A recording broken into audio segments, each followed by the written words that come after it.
Cut it out! Cut it out! Stop it! Stop it! Stop it! Yo, fuck! Shots fired! 65th and Vernon! Before we break down this intense and controversial police shooting out of Chicago, make sure you hit that like button, subscribe to Grave Note, and turn on notifications because this case escalated from a domestic violence. Call into a deadly street confrontation within seconds. A terrified woman calling police from inside a moving vehicle, claims of threats and a gun, officers struggling with the suspect on the sidewalk, and surveillance footage appearing to capture the exact moment a handgun comes out before shots are fired. This is one of those incidents where every second matters. Script.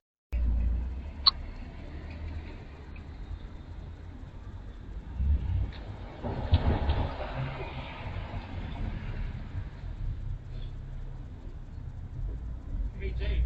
Yeah. So, what happened right now? Me and my girl was arguing, but that's it. Okay. Do you have any weapons on you? You mind lifting up your shirt? Come on, man, what's all wrong? Yo, What you doing, fool? Stop! Leave me alone, please! chill out. No. Yo, don't no, fucking reach, no. man. I promise you, I'm Stop not fucking gonna- reaching. Yo, he has a gun. He has a gun. Cut it out! Cut it out! Stop it! Stop it! Stop it! Yo, fuck!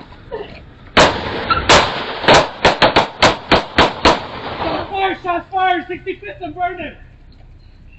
6'5" Vernon. 6'5" and Vernon.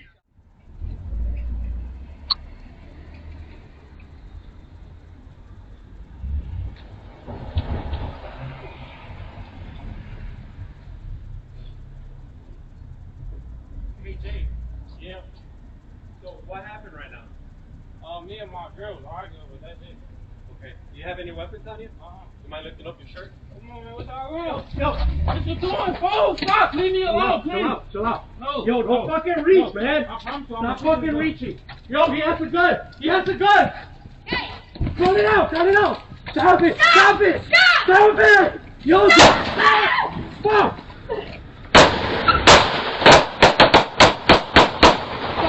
Shots fired! 65th and Vernon! 6'5" Vernon. 6'5" and Vernon. Man. Hey, secure him. Make sure you can't fucking reach it. Where is it? Where's the firearm? 6'5" Vernon, we're secure. Expedite fire. So, what happened right now? Me and my girl was arguing, but that's it. Okay. Do you have any weapons on you? You mind lifting up your shirt? Come on, man, what's all wrong? Yo! Oh, stop! Leave me alone. Chill out. No. Yo, don't fucking reach, man. I promise you, Stop fucking reaching. Yo, he has a gun. He has a gun. Stop it. Yo, dude, stop.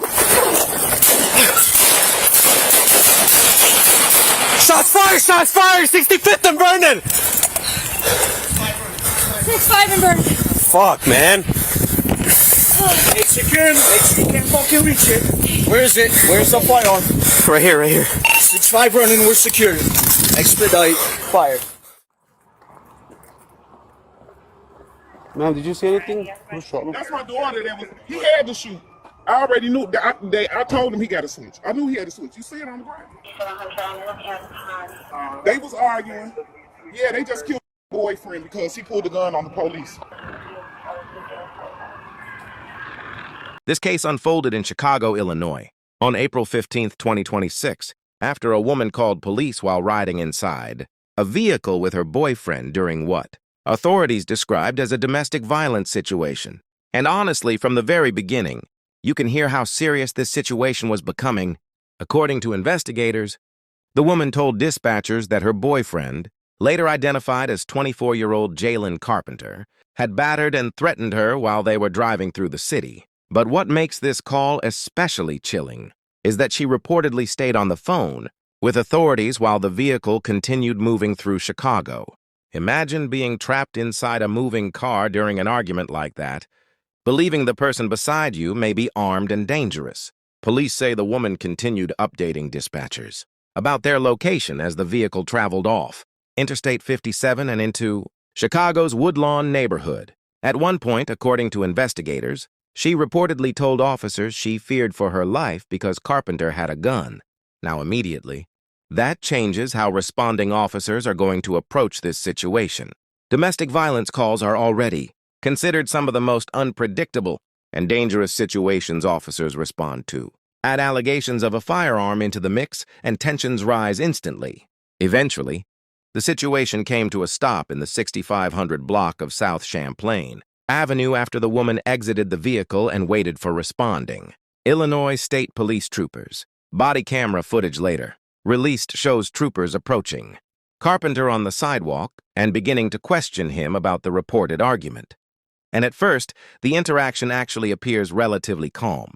Carpenter admitted that he and his girlfriend had been arguing, but according to police, he denied having any weapon when asked directly by officers. Then came the moment everything changed.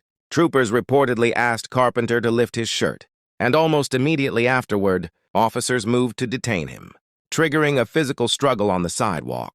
Now, this is where the incident becomes highly controversial and heavily debated online. According to investigators, surveillance footage appears to show Carpenter pulling out a handgun during the struggle. At the same time, a shot can reportedly be heard fired into the ground before troopers opened fire. And honestly, this is the critical moment investigators are going to analyze frame by frame. Because from the officer's perspective, if a suspect suddenly produces a firearm during a close-range struggle, they have almost no reaction time. But from the family's perspective, they're questioning whether the level of force used was necessary and whether the situation escalated too quickly. Troopers fired multiple rounds, striking Carpenter. Police say officers immediately began rendering aid before he was transported to a hospital, where he later died from his injuries. Authorities also confirmed that a firearm was recovered from the scene. Now, anytime an officer-involved shooting happens during a physical struggle, especially one captured on both body cam and surveillance footage, public scrutiny becomes intense. And this case is no different. The involved troopers have reportedly been placed on administrative status while the Illinois State Police Division of Internal Investigation reviews the shooting. Meanwhile, Carpenter's family has continued demanding accountability and a full review of the evidence. His father reportedly described the shooting as devastating and questioned whether deadly force was truly necessary. And honestly, these are exactly the kinds of cases that divide public opinion. Some people will argue officers acted appropriately because they were responding to a domestic violence call involving a reported firearm, and investigators say the suspect produced a gun during the struggle. Others will argue officers escalated the confrontation too quickly once physical contact started. And these situations are incredibly difficult because everything unfolds in seconds. There's no pause button, no perfect hindsight in the moment. Just officers and suspects, reacting under extreme stress in rapidly changing circumstances. One thing that stands out to me, here is how dangerous domestic violence calls can become.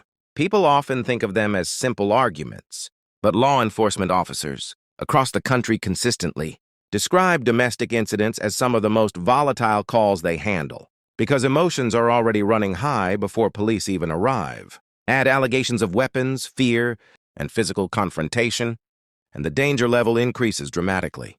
At the same time, every officer involved shooting deserves a full and transparent investigation, especially when body camera footage and surveillance video exist.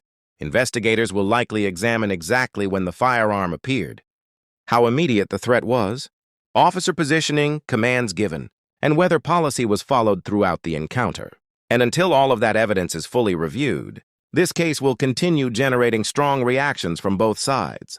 Let me know what you think in the comments below. Do you believe officers acted appropriately once the firearm appeared during the struggle, or do you think the confrontation escalated unnecessarily before deadly force was used?